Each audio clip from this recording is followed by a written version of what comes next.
Card swipe effect After Effects. If this guide helpful, don't forget to like and subscribe. Start by opening your Google and searching for a trump card image so you can find a suitable asset for your project. After the results load, select the free pick option because it usually provides clean images. Next, choose which card you want to use. For example, you can pick a Joker card if that fits your idea.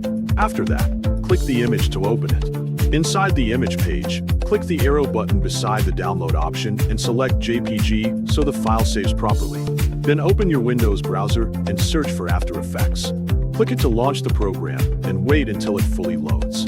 Inside After Effects, right-click the project bar and select New Composition to begin your setup. Set the composition based on your needs, including size and duration, then press OK to confirm.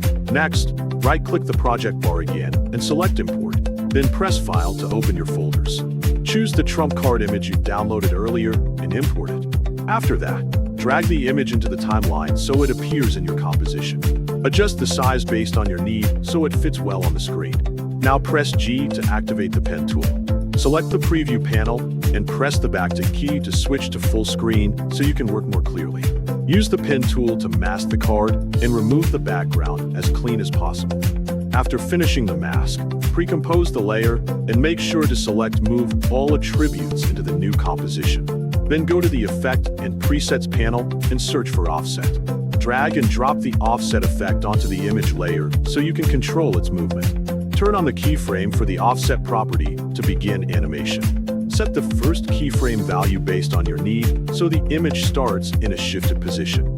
Move forward a few frames, then right-click the offset property and select Reset so it returns to the default position. After that, enable the blur option so the movement looks smoother during the transition. Select all the keyframes and press F9 to apply easing so the motion becomes less stiff. Finally, open the graph editor and adjust the curve based on your need, or copy a graph style you prefer for a smoother result. This completes the effect setup from start to finish.